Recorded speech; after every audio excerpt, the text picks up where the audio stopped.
Ladies and gentlemen, boys and girls, hope you're having a fantastic day so far. My name is Strompfel, I'm your coach for the Chelsealeo FC and this season of the GPC. And oh boy, am I excited and a bit nervous, not gonna lie. Because today we're starting off our playoffs run in the GPC.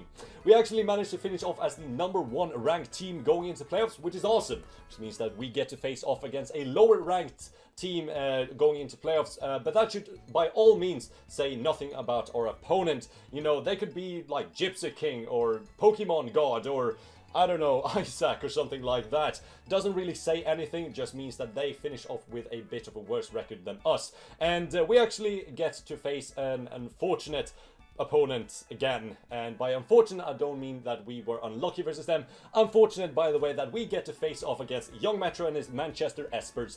And Young Metro is an absolute beast in the format. He's a super good team builder and player, and just had a bit of an unfortunate season this time, which made him place kind of low. But you know, that is all be honest now, because he's in the playoffs. We need to face him again, and we need to beat him again if we want to go and stray for that championship, which is definitely something that we want to do. Now, if you want to see like the matchup and the Pokemon that we brought last time to actually win the battle versus him, you can definitely go and find that on my channel. I will not go into too much detail on the matchup or the Pokemon that he has or that I have that I think is good against him. I think that will just take up time, and people have already heard that once, so why do it again? More so the approach I want to take to this rematch. Rematch can be pretty tricky. You know, I managed to win last time, which means that he got to see what I wanted to bring versus him, especially since I actually uploaded my team builder, so I need to change that up. Not completely, but just in a way that he can't figure out right from the start every single set that I'm bringing and prepare accordingly for that. So I need to change up a few things. The only real thing that has changed in the matchup is the fact that I now have Reuniclus, and Reuniclus is an amazing threat versus him. He has very limited things for it, so you know, I'm definitely going to try and utilize that to the full extent. You actually see this set on the screen right now. You've probably seen it for a while, but I'm just going to talk a little bit more about it. Last time he had a very hard time dealing with my Zygarde. He also had a very hard time dealing with my Diancie, especially because he actually opted not to bring the Bronzong, which I thought was a bit of a mistake, so I definitely expect the Bronzong to be brought this time. Otherwise, Diancie is just going to run train on him again. Don't think he wants that, so I definitely see the Bronzong being brought. I also do see some sort of checked Zygarde, or a better checked Zygarde being brought. Also, Tornadus kind of was annoying for him. Just U-turning and Hurricane and everything, and switching in on the Mega Venusaur so many times. I do think he wants to bring something like, I could see Knockoff, I could see Sleep Pad or something like that. So yeah, Reuniclus, I just wanted to quickly go over how the last battle went and what I expect him to like change up.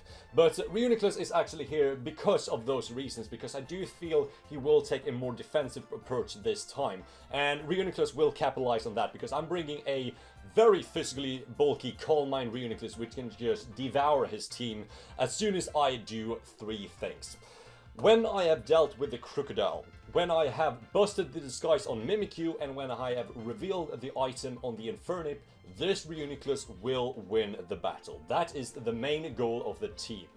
If Mimikyu's disguise is broken, I can easily take a Shadow Claw, and I can definitely knock it out with a Psychic in return. I just can't take 2 Shadow Claws, or I cannot allow him to set up a Sword Stand, so disguise must be broken. If the Infernip is Choice Band, it can do way too much damage with Reuniclus and just U-turn out, in and out, so I definitely need to deal with the Infernip, or just put it low so it can't just switch in on rocks over and over.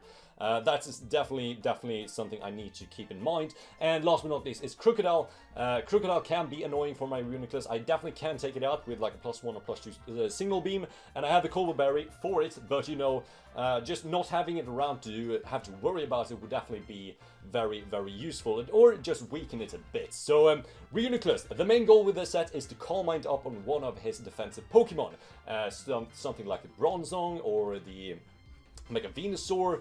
I can definitely try and Calm Mind up on the Rotom and on the last Pokemon, Starmie. Yeah, those are like the main bulky Pokemon that he has. And if I get up a Calm Mind, nothing really stops me. I can just Psychic through his entire team and Signal Beam the things that I can't Psychic.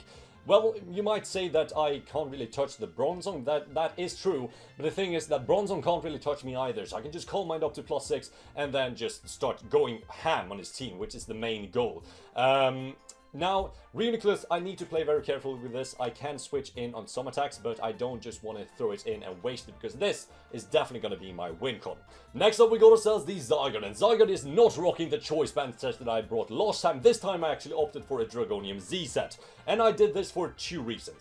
First of all, I was super afraid of getting knocked off last time. If you watched my battle, I think I mentioned like 4 or 5 times that I did not want to lose my choice band, so I switched out every single time that Crocodile came in, because if I lost my choice band, I lost my damage output. So yeah, I kept on switching out, which I don't want to do this time. And if he wants to stay in thinking that I will knock off my choice band, he will knock up nothing, because, you know, Z crystals can't get knocked off. I'll Dragon Dance up and I will just blow back something with a Dragonium Z. Speaking of Dragonium Z, Dragonium Z is actually here to kind of break Venusaur as well, because if he wants to switch in on the predicted choice band 1000 arrows, which will not do, well, that much. It still does like 39 something, so it definitely does a lot. But if you want to switch in on that and he has a little bit of chip damage on him, I can just go for the Z outrage after a Dragon Dance and then just blow back the Venusaur. I think it does a maximum of 95%, so there's a good chance of KOing off the rocks, and that's a pretty bulky Venusaur as well. So Zygarde is looking super good, especially if the Venusaur is chipped down. The only real thing he has for this is the Mimikyu, and if I can bust the Mimikyu's disguise, that is one thing down for my Reuniclus. That's only 2 more things I need to deal with, and that's the Infernape and the Crocodiles I mentioned before. So yeah, definitely trying to pop in the Mimikyu's disguise or breaking the Venusaur is definitely Zygarde's job this week, which I think he will do a magnificent job. Next up, we got ourselves the Tornadus, and Tornadus is rocking a very similar set to last time in the Assault Vest 4 attacks. Obviously 4 attacks because of Assault Vest, dumbass, but yeah, the main difference between my Tornadus this time and last time is that this Tornadus is not aimed to do that much damage, more to switch in on attacks and pivot out.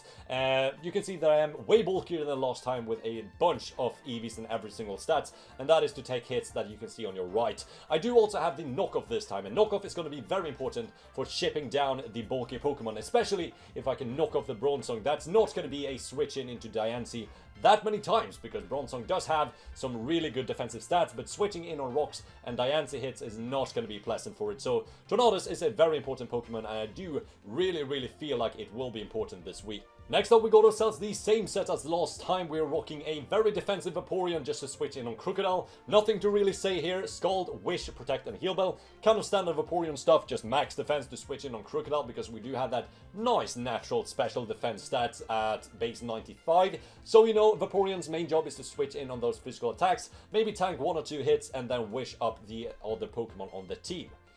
And now we're getting into the Mega Diancie set, which actually was a pain to do, not gonna lie. This set was so hard to create, because, you know, I wanted it to do so much things, but I couldn't really make it do everything. But this Diancie is actually mainly here to set up Stealth Hooks and click Moonblast. And now you might be wondering, why do I have Moonblast with a special attacking reducing nature? Well, that is because I don't really need a special, well, like a neutral special attack to do a lot of damage. Even with a minus special attack nature, I'm still hitting 320 special attack, which is a lot. So Diancie is still going to do a lot of damage. I'm mainly physically attacking this one because I do feel like the Bronzong will be some sort of like special defensive set to deal with my Tornadus and my Diancie. So might as well have more physical attack and do a lot of damage with Diamond Storm, especially if it's knocked off. I do have the Stealth Hooks on this Pokemon, and Stealth Hooks is going to be very key in this battle, especially for chipping down the Infernape and the Rotom, and just all-around offensive Pokemon like that, Mimikyu even, to try and do some damage behind the disguise and put it in range of something like a +1 Zygarde or something. Very important indeed. I do have the Endeavor as well, and Endeavor is pretty cool because this is actually my main Rotom switch in, and if I switch in on Rotom plenty of times, I can actually Endeavor a Pokemon down to a very low amount of health, which I feel is very good. I didn't really need a final move on this Pokemon. I could have went with something like Hidden Power Fire for the Ferrothorn, but since I am special attacking reducing, I don't really feel like that is important, so might as well just have the Endeavor, maybe catch something off guard with it, and just maybe chip down the Pokemon. Stuff like Mega Venusaur, for example, to like 1%, which will be awesome. And wrapping up the quarterfinal squad is going to be my Cobalion. Cobalion is another Pokemon I had a hard time kind of figuring out the right sets that I wanted to bring, but I actually ended up settling with this, which is kind of weird when you look at it, but it definitely made a lot of sense for me when I built. So, you know, I have the Iron Head, Protect, Volt Switch, and Close Combat, and the main thing with this Cobalion is to, one, deal with the Mimikyu, and that is very important. This is my main way of dealing with the Mimikyu in case it gets out of hand. I can also pivot around this team with Volt Switch. I can do some damage to the Bronzong with Close Combat, and Protect is there for getting extra leftovers and also seeing what the damn Crocodile locks itself into. Because if you saw my last battle, I definitely made some misplays around that Crocodile, and if I get to see what it locks itself into, I can actually play accordingly. And I do think the Protect will throw him off guard, and just having the ability to not allow Crocodile to just come in and click a move that I need to force a 50-50 with, if I want to switch into something like Tornadus to deal with the Earthquake, or the Mega Diancie to deal with the knockoff or something like that. I can just scout what he wants to go for and play accordingly, which is very important in my opinion. I actually could have fit Stealth Thugs on the Cobalion. The original thought was having Stealth Thugs on this Pokemon, but yeah, I couldn't just fit it on. I feel like these 4 moves are very important, so I actually settled with this set. But that's going to actually be the team for Young Metro and his Manchester Esper in the quarterfinals. We'll now go right into the battle and see how it went. Okay, so looking at the Pokemon that my opponent Young Metro decided to bring, we can see that he opted not to bring the Mimikyu, which is a huge deal for me, because, you know, I want to go for game with my Reuniclus, and Mimikyu was one of the things that actually stopped that in his tracks. Well, kind of semi-stopped it, but now there's only 2 things. I need to kind of scout the item for the Infernape, so no Z-moves are coming out, and I do also need to scout the damage from the Crocodile, in case it does too much and he's adamant. I actually can't really set up on that too well with my Reuniclus. He opted to bring the Bronzong this time, not really too big of a surprise right there. Because, you know, he did have a bunch of problems with my Diancie last time, so him bringing Bronzong makes perfect sense to me. He also has the Rotom Heat and the Mega Venusaur core for my Tornadus and my Zygarde, also makes perfect sense, but that is 3 things that I can actually set up on with my Reuniclus. He also does have the Swallow, can be Boom Bursting. I kind of thought that this would be the spot where Mimikyu actually was, but, you know, Swallow is still a big threat. Of course, I do have some switches to it, being Assault Vest Tornadus, being some sort of defensive bulky Cobalion, who doesn't really have a main objective now that the Mimikyu is not here, so I can definitely use that as a switch into the Swallow. But, you know, I led off with my Zygarde last time trying to catch the Rotom, and he actually ended up getting on the back foot on the first turn. So I'm thinking he's going to try and lead off with his Venusaur this time, trying to get momentum on my Zygarde first turn, which is why I'm actually going to lead off with my Tornadus instead, catching the Venusaur, so that works out perfectly fine. I don't want to give him momentum into the Bronzong or the Rotom getting up Stealth Thugs or potentially pivoting out first turn, so I'd rather just go for the safe U-turn and switch it to my Cobalion, who's kind of not useless but kind of expendable in this matchup. I can just see what it kind of is for a set. So he goes for Lead Seed, I can just switch right back into Tornadus as he actually double switches out his Rotom, which is a very good play on his part. I can use U-turn, I can take whatever he wants to throw at me if it's Choice Scarf. If it's not Choice Scarf, I can just U-turn out and go into my Diancie. And he actually tries to predict my Zygarde coming in, go for the Power Ice, and that works out perfectly fine for me, because now I can actually get off my rocks in face of this Bronzong. So Diancie has actually gotten off rocks safely, which means that I can go into my Cobalion, scout this set for the Bronzong. I actually want to go for the Toxic, probably predicting my Vaporeon. So Harmony is now in. I'm actually going to pause this a few times during the battle because I want to explain my thought process. So Bronzong, most likely specially defensive. Cobalion has a pretty good attack stat, especially because I do have some investment in the attack. Me getting off damage on the Bronzong was, to me, a very, very big priority, because if I do, Diancie is just looking so much better. Last time I had Sword Sense, which is probably what he was predicting right here, or something like the Volt Switch or something like that. So I'm actually going to fire out the Close Combat on the incoming Infernape, which I did not expect. And Infernape takes a huge chunk of damage, basically putting it in range of 1 Stealth Thugs switch in. And that is awesome. Right off the bat, Infernape is looking very weak. And he goes for the Close Combat as I reveal my Protect, seeing if he wants to fire off a Z move or if he wants to lock himself into something. I now go into my Vaporeon, and I do that for a few reasons. Yes, I do have a Cobalion. Yes, Cobalion, Tornadus. Yes, I do have a Reuniclus. But in case he is not Choice, which we'll find out in just a second that he is, he's actually Choice Banded, looking at the damage he will do to my Vaporeon in just a second. But if he wasn't Choice Scarfed right here, or Choice Band, he would definitely try and go... I just need to... he would probably, he will most likely change. So he will most likely change up his moves and go for some sort of fire attack right now, trying to catch my incoming Viking resist, which is why I actually went for Vaporeon instead of something like Reuniclus or Tornadus. As you can see, he actually goes for close combat, does a absolute fuckload of damage. That is 110% choice banded Infernape, but that is totally fine. I can just protect, get a little bit of leftovers, and I can try and switch out into a fighting resist. As he actually decides to pull a double right here, probably predicting one of my fighting resists to come in. He actually goes into the Bronzong while I go into my Tornadus. This is a perfect opportunity for me to knock off the Bronzong. If I knock out the Bronzong, that's not going to be a Diancie switching too much, because as you can see, he is basically max special defense with very limited defense, since he took 36 from my knockoff. And then I go for the U-turn, do an extra 12, and now the Bronzong is actually sitting at 50 with no way of recovering. I go into my Cobalion as he goes for the Toxic. That is just totally fine.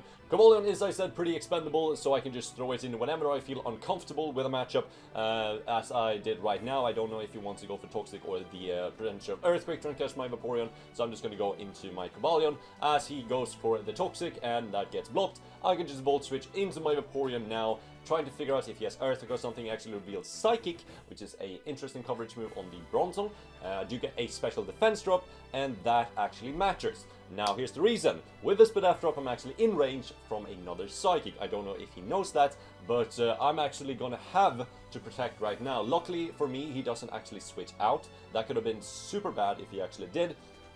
Or I think it was a roll with the Speed F drop. But now I can actually go for my Wish. Goes for another Psychic, does not take me out, and I can go for my Protect and gain all my HP back, which is super good. So he actually predicts that very nicely and goes into his Venusaur. I can just go for Protect, since, you know, my Protect failed on the Wish. I can actually go for another one and get an extra round of recovery, which means that I will be switching in at a comfortable amount of health, and I can probably take a non-stab attack from the Infernape, such as like a Gunshot or a like a U-turn or something, I don't know. So I'm just going to go into my Tornadus on the Mega Venusaur, which is a perfectly safe switch in my opinion. He's going to go for the Lead Seed, just sap my HP just a tad bit of the time. Then I'm going to go into my Cobalion as he goes for the Sludge Bomb. So Cobalion and Tornadus really making a good pivot call right now. I can just pivot right back and forth. And this turn I'm actually going to pull the trigger, and I'm going to go right into my Reuniclus, because in that scenario, there's no way you don't predict the Tornadus. Tornadus is such a safe switch in just PP stalling and go back and forth with that Regenerator, and in the fact that my Cobalion takes basically no damage from Stealth Search. So you definitely go for Lead Seed right here, which is why I want to switch in my Reuniclus, and I form a little bit of a plan right now. And when I do manage to get the matchup that I wanted, I actually start to form a little bit of a plan. The ideal matchup here is actually to try and get Bronzong facing off against Zygarde on a free switch-in. If I do that, Zygarde will be able to claim one kill, and after we'll be able to claim one kill, then one of my Pokemon gets freed up. Venusaur dies, well then Zygarde goes ham. Bronzong dies, and then Diancie goes ham. Rotom dies, and then Tornadus goes ham. One of the few will happen, just in case I can get Zygarde versus the Bronzong, because the Bronzong can't do anything versus me. And Venusaur is actually in range of my Dragonium Z if it switches into Stealth Darts, which we'll have to do. He can't really try and recover anything on my Reuniclus just trying to set up. So what I'm going to do, I'm actually going to predict the Bronzong coming in. He goes to Lead Seed, of course. I'm actually going to predict the Bronzong coming in. I'm going to pull a double switch into my Zygarde, and this is the matchup that I was talking about. Now he kind of has to find a sacrifice. I'm just going to go straight off for my Dragon Dance as he actually goes to Toxic and misses. I don't feel like that mattered too much. I'm not going to say it didn't matter at all, but I don't think it mattered too much, because that extra damage wouldn't have really done too much. I'm just going to go with the 1000 Arrows, take out the Bronzong. He goes into his Crocodile, and at this point, there's no real reason for me to risk a Choice Scarf Ice Fang taking me out, or something like that. I don't want to blow off my Z Crystal quite yet, so I'm just going to go into my Vaporeon. The first Earthquake does 37, so he does not want to risk me going for Protect and tries to go for Momentum right now, trying to predict my Protect, because, you know, if I Protect and I get some extra leftovers there, I might be out of range of the next Earthquake. So he actually predicts me to go for the Protect, which I actually predict him to do, so I actually go for the Clean Wish right now, which means that my Vaporeon will be able to get back to full health. I'm just going to go for Protect right now, no real reason not to. So I get my Vaporeon back at full health after 2 rounds of leftovers and the protect next turn. He actually goes for Leaf Seed. I kind of stayed in, don't really know why. Oh yeah, I know why.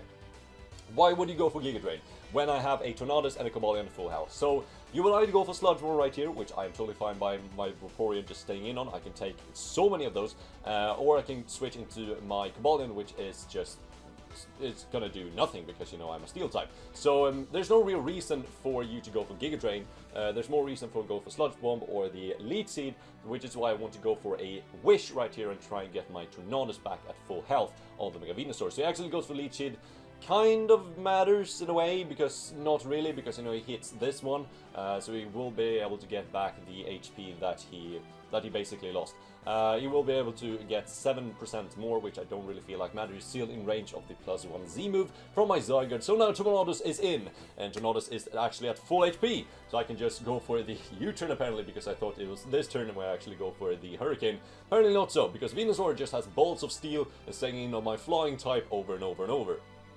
That is totally fine. I can just go into my Cobalion. I take no damage from Stealth Dogs. He goes for the Synthesis, scouting the damage, kind of thinking... I'm kind of thinking he wants to see how much damage I can actually do. Revealing to this is a very mixed Venusaur, since he doesn't really fear staying in on the Tornadus Hurricane. So he's just going to go for the Sludge Bomb, does 29 to my Tornadus, nothing at all. This turn he's actually going to predict me to go for the Hurricane, which is a good play, because I actually went for it this turn.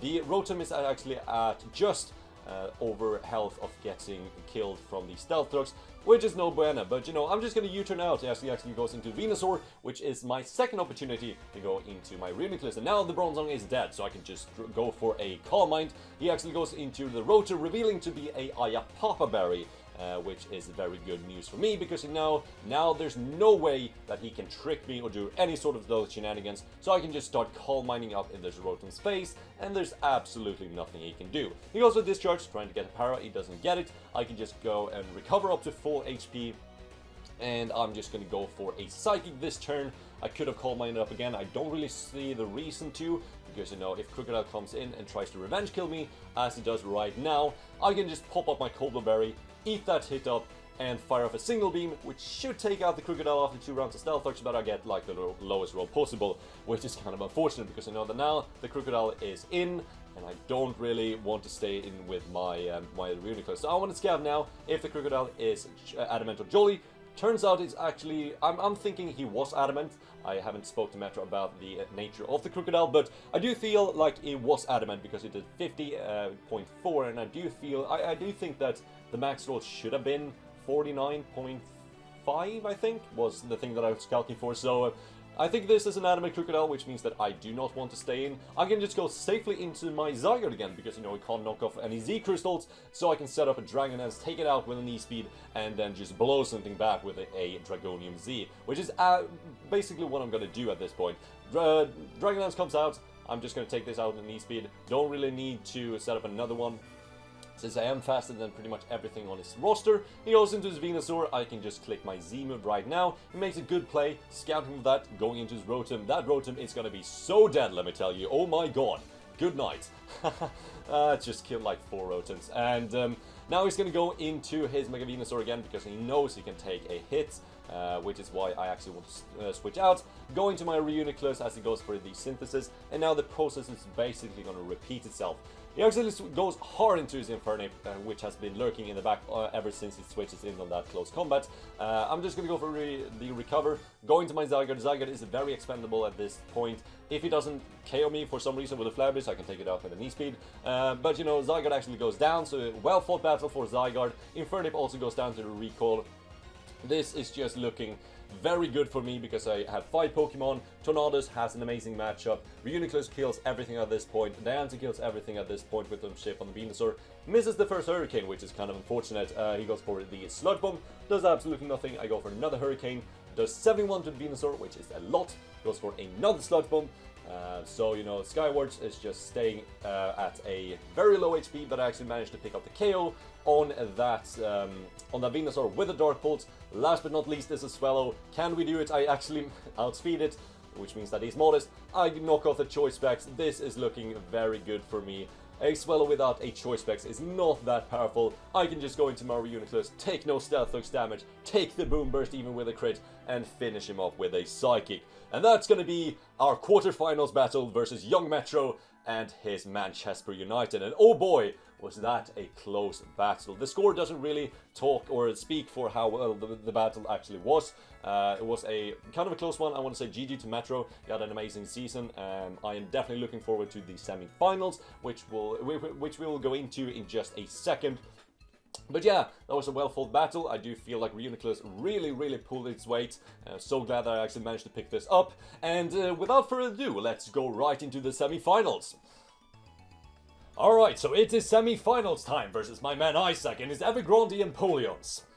Yes, I get to face off against Isaac in the semi-finals. Who would have thought? I'm just kidding. Isaac is a good player, of course, because he made it to semis, obviously. But yeah, Isaac is a very good player and one of the toughest opponents that I can battle, in my opinion. If you didn't watch my first battle versus him, you can definitely go do so. It's on my channel. You can just go and look that up. And if you watch that, you will learn two things. One thing is that the matchup has kind of changed from last time, which is a good and a bad thing. Good in the way that there's not like the same matchup, which means that I can bring some new stuff, because, you know, I won last time, so I definitely need to make some sort of adaptation. Just scroll back and you will see my whole rant about, you know, rematch and stuff like that. So having a different matchup is good in that way, bad in the way that I think that his team is a lot better now than it was before. So yeah, definitely very scary. Next thing is that Isaac is actually one of my best friends in the Pokemon community. He knows me inside out. He knows how I like to play, and I know how he likes to play. So that causes some sort of like awkward situation. Last time that we battled, I actually managed to win. More so because Isaac actually brought some weird Pokemon. In my opinion, you know, his nickname was on point. I actually had to censor one of them out because it was kind of offensive to a person that we know in real life. So it was a weird battle, but he definitely did take that one pretty lightly. I don't think he will do the same this time. I do think he will go all-out offensive this time and just bring everything he got. So I definitely need to do the same. So last time I actually won because of a Rock Polish Mega Diancie, or should have won because I actually got paralyzed last turn. But I'm actually bringing that Rock Polish Diancie set back because I do think, even though there was some changes in the matchup, Diancie still has a very good matchup if I get the Rock Polish up. It is one of my best win cons on my entire roster. So definitely trying utilizing that to the fullest is definitely one of the biggest ways that I can win the battle. Now, he does have one big thing that he didn't have last time, and that is the Florges. And Florges is a Pokemon that I can't really break with my Diancie. I need to have it chipped down a lot before I can take it out with a Diamond Storm. He does still have the Empoleon, of course, Evergrande Empoleon, so he needs to have his mascot. You know, I have Earth Power for that, but I need to have the Empoleon chipped as well. So when I started off with this Diancie, you can see that my EV spread is kind of updated from last time, and that's just because, you know, I needed to adapt to the new matchup. So there's two ways that I can go with this. Either I can create a really bulky team, centered around Mega Diancie sweeping in the end, just chipping him down, or I can make more of an aggressive team and try and chip down his bulky stuff so quickly that he can't get in like some sweepers and sweeping before I can sweep him with Diancie. Now, I actually opted for the second option, because I feel like he still has so many offensively scary Pokemon that against my team that I can't really check them very good. Stuff like Mamoswine, stuff like Thunder, stuff like Mega Lopunny, just Pokemon that is very offensively scary. Having soft checks to them is the best thing that I can do. I can't really like wall them too greatly, so I'm better off creating a more of an offensive team and try and sweep with Diancie as soon as possible, which is definitely going to be my goal. So I'm rocking the Rock Polish, of course, rocking the polish. Shoutouts to week 3, Moonblast, Diamond Storm, and Earth Power, and I have a very complex EV spread, just as last time. Next up, we got ourselves the quarterfinal Slayer, Reuniclus, coming back with a Life Orb Trick Room set this time, actually, because I feel like this is going to be my second win con in case Diancie doesn't work out, or a breaker for Diancie, so Diancie can come in, set up a Rock Polish, and just win. Trick Room Reuniclus is very good because, you know, he does have a lot of fast Pokemon and a lot of Pokemon that actually can set up the Trick Room versus and just go really ham with a bunch of strong attacks. The coverage that I have with Psy Shock, Shadow Ball, and Focus Blast is very very good, hits his entire team for a lot of damage, and I can definitely chip down, especially the Florges, who I think will come in on this Reuniclus with a massive Side Shock doing a lot of damage, because, you know, I am very invested, and I do have the life to power up my hits. Next up, we got ourselves the Vaporeon, who's pretty much the exact same set as last time, which is max bold with a bit of speed to outspeed my last Vaporeon set in case he wants to speed creep that. I do have the Wish, Protect, Scald, and Ice Beam just as last time. Basically, just Ice Beam for the things that wants to maybe come in on me, stuff like Latias and perhaps the Thunders, even if he wants to make an aggressive play. Something like that, and then Wish Protect to just heal up my team or heal up myself. And yeah, pretty simple Vaporeon all around. I'm not going to get into too much detail with this. We will instead go into the Among Us set of the week, and this time we're not bringing the Max Speed F Pyapa Berry to take on the Thunders. We're still dealing with the Thunders, but I do think that we are scaring away the Psychium Z set just by the fact that we were so prepared for it last time. So rather have the Black Sludge for some all-around recovery, which will be very solid. We do have the Spore Gigaton and Clear Smog. I think we had that exact same thing last time. Not sure if you had Clear Smog or Sludge Bomb. I'm gonna double check that later on. But we do have the Hidden Power Flying this time, and this is actually for the Chestnut. In case he wants to Hazard Stack me, which I think is a possibility, I can actually 2-hit KO the Chestnut with the Hidden Power Flying, which is very important. Otherwise, because, you know, Bulletproof, I can't Sludge Bomb him, he will just be able to set up spikes all day, which will be no bueno for my Vaporeon, who's my main Mamoswine check. It's not really a Mamoswine check, but yeah. Among Us is a good pivot all around. I can Spore something, I can Giga Drain something, and I can definitely catch the Chestnut off guard with the Hidden Power Fly. Next up, we got ourselves the Cobalion. It's actually rocking the Z Crystal for the first time this season. Hooray for me, actually utilizes my Sea Crystal users. I never thought that would happen. But Cobalion is here because its dual stab actually deals with the Florius and the Empoleon very well. I do also have the Stealthox on this Pokemon, and I have the ability to break something with the Sword Stand Standish Z. Because of his speed tiers, I am actually able to rock in Adamant Natures. I will be able to do some damage with this Cobalion. Crossing fingers, I actually may be able to get up a kill with the Standish Z. I'm not 100% sure of that, of course, but hopefully I will be able to, because Cobalion is here to deal with the core. I will be able to get up rocks, I will be able to do some damage, and I will definitely be able to punch some holes for Diancie or for Reuniclus to later clean up. It is also worth mentioning that I can create some ultimate mind games with my Cobalion, since I did bring a Choice Scarf set last time, so it's highly unlikely that he will try and stay in with his Mega Lopunny to high jump kick me if he hasn't revealed my item or if I haven't switched up moves, which is definitely something to keep in mind, because if we can prevent that from happening, I can technically stay in on the Mega Lopunny and set up rocks as it switches out. That's some like manly play, we're talking big balls play, but I can definitely see that happening in case he's scared of me bringing Choice Scarf Cobalion again. And last but not least, wrapping up the squad this week, it's going to be my Sneasel, and this is basically going to be my safety blanket versus the Thunders. And oh boy, am I scared versus that thing. It's such a big threat. Sneasel is actually one of the few things, I think the only thing actually, who can revenge kill the Thunders comfortably with the Icicle Crash, because, you know, he can't Thunder Wave me because I'm a Dark type, which is awesome. So Sneasel is actually rocking the knockoff Icicle Crash, Ice Shard, and Low Kick. Knockoff is very key, and actually was one of the reasons why I wanted to bring Tornadus at first, opted not because Tornadus doesn't have a good matchup in general, just wanted to bring it for that knockoff. So Sneasel is a way better candidate for that, because knocking off the Florges and Empoleon is so big for trying to sweep in my Diancie. Not having them having residual recovery, it's going to be very key. Ice Shard is good for priority. Knockoff and Low Kick or Knockoff and Ice Crash should just grant me a kill on something, just doing a lot of damage to either the Florges or the Mamoswine, trying to maybe pick it up with a Low Kick after. It's going to be very key. I do not really like Life Orbs in general. I do feel like they just rack up damage on you unnecessarily, but in this case, Sneasel will not be able to tank that many hits either way, so might as well just boost the damage a lot. I do think I have the expert on last time, but Life Orb just does way more damage, so might as well just have that. So that's going to be the team that we're bringing versus Isaac in the semi-final, so let's go right into the battle and see how it went. Okay, so here we have the matchup versus my man Isaac and his Evergrande the Empoleons, and he decided to bring the Megalopunny, Mamoswine, Florges, Chestnut Thunderers, and the Latias. No real surprises here other than the fact that I thought he would bring the Empoleon, which he ended up not bringing. So Dancy's just looking so good. The only thing that I really need to do here is just to weaken the Florges, maybe knocking it off is also very important, and then I can just rock polish up with my Dancy and basically clean up his entire roster. So last time I actually ended up leading off with my Cobalion, which was a choice scarf set to try and pick up the 1-hit KO.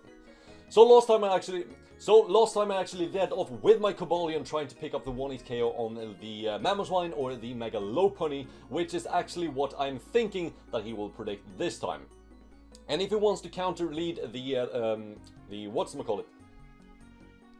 So last time I actually led off with my Cobalion trying to counter lead the Megalopunny or the Mamoswine, which is why I'm trying to see.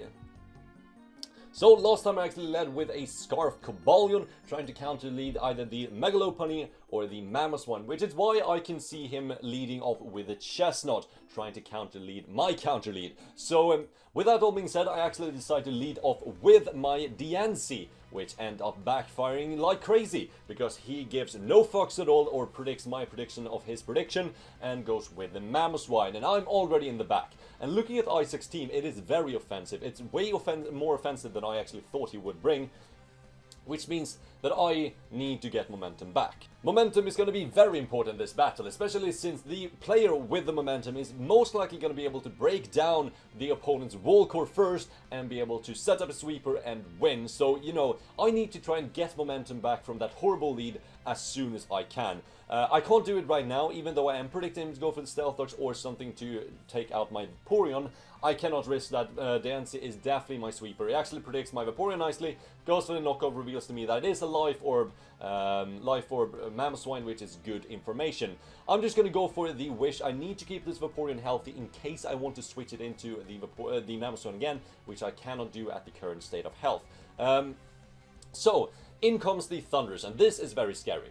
Thunders has the option to blow back basically my entire team with a nasty plot set, and my Amoonguss is such a safe switch-in, which is why I want to try and get momentum back right now with my Sneasel. So what I'm going to do is I'm actually going to predict him to go for the nasty plot right here and go hard out into my Sneasel, which works out perfectly fine. So now I have the momentum that I was saying. I'm just going to go for the Icicle Crash, do a butt ton of damage into the Florges, which reveals to me to be, in fact, a defensive Florges. Max defense bold, in fact. So I'm just going to predict and go for the Wish or the Protect right here, switch into my Cobalion to try and get off my Rocks, which is also going to be very important in this battle. He goes right into his Latias, and this is actually kind of fine, because this is one of the Pokemon that I want to break down for my Reuniclus to come in and click Trick Room. So I'm just going to fire off my Z-move. Unfortunately, does not take out the Latias, but you know, I can actually start Iron-Handing this thing down. Even if he is something like a, I don't know, 50% bear or something like that, I can still chip Latias in range of the Reuniclus later on. As you can see, he is actually only going for the recovers right here, trying to recover Stormy. That does not work out because I do have the Sword Stance, so Latias end up going down. So Cobalion picks up the first kill of the battle, and this is what I'm talking about. As soon as I actually got momentum back with the Sneasel play, I managed to get a kill within 5 turns, which is super good, and definitely the way that I need to play this battle. But now he goes into his Megalopunny. I can just sack off my Cobalion, can't really break the Chestnut right now without the Z-move. So Cobalion goes down. This means that I can go into my Reuniclus. I can take even the power-up punches boosted return. I don't think he gets any sort of Dark-type moves. So he's going to go for the Baton Pass, not want to sack up the Lopunny. And he goes into his Florges, which is going to take so much damage from this Psyshock. And I need to get some water. There we go. So I'm not gonna stay in. I have a perfectly safe switch into the Florges right now. He can just Wish stall me out with the leftovers, and so I can't really trick him up on this. He's going to go into his Chestnut on my Mungus. I'm just going to go for Clear Smoke, do some damage, to the chestnut, and now I can reveal my hidden power flying tech to do a butt ton of damage to this chestnut. So, you know, chestnut tries to synthesis spam me. That's not going to work out. Hidden power flying was a very, very good idea in my opinion. So I can just 1v1 this chestnut without a problem. He goes into the Mamoswine, and I'm just going to switch out into my Vaporeon. I do feel like Vaporeon is not expendable in the way that I don't need it, just the most expendable member on my team. So he goes for the Earthquake, definitely going to take out like my Vaporeon from that range. No way that I'm not outliving that. I'm just going to my Sneasel. This is basically going to grant me a kill. He goes into his Florges, that's going to be taken out, and this is what I was aiming to do. So Florges is down, no Empoleon, I need to get in my Dancy. If I do, I can actually win the battle right now. But another thing will actually happen, which we'll see in just a second. So, I feel like Sneasel is not expendable at all, so I'm just going to go into my Amoonguss to try and put something to bed. He goes for the return, and that can not 2-hit KO my Amoonguss at all. I go for the Spore, and now I can actually switch into my Reuniclus and Trick Room up. And Trick Room Reuniclus is looking for some kills, let me tell you. White Lice is staying asleep. White Lice, great song by the way. Check it out on Spotify. I'm just going to Trick Room up while he switches out into the Chestnut Sack. And this is basically gonna be game, not gonna lie. He goes to the Spiky Shield, stalls out 1 turn, that is totally fine. I'm just gonna go for the Psyshock into the Protect, and I can just Psyshock him right after. Everything dies to Psyshock at this point. Chestnut goes down, I can kill like 4 Chestnuts with this Reuniclus, and then he goes into his little Thunders. That's gonna drop to the Psyshock as well. Crit did not matter, it does a minimum of 88. He's gonna send in his Mamoswine. Mamoswine is not gonna be able to take the Psyshock, and Reuniclus is just really the MVP of this playoffs. My god, it's been so good this entire playoffs run. He goes into his last Pokemon, that is a Sleeping Lopunny. Even if he wakes up and gets a crit, that's not gonna be able to take me out. Reuniclus claims its 4th kill in this battle, and we are looking to be moving on to the finals. And oh boy, am I excited. Reuniclus is just such a good Pokemon. Shoutouts to that thing. It's been putting in massive work this entire playoffs run, and I really do hope that Reuniclus will be able to do the same in the next battle, the final battle of the GPC. But I would just want to say GG to Isaac. You had an amazing run this season, and I really wish you the best of luck in GPC Season 4. But with that all being said, the finals battle will be posted within a few days. And I've been your host, Strompfel. I am your coach for the Chelsealeo FC, and I'll see all of you for the next time, the final battle of the season. Goodbye.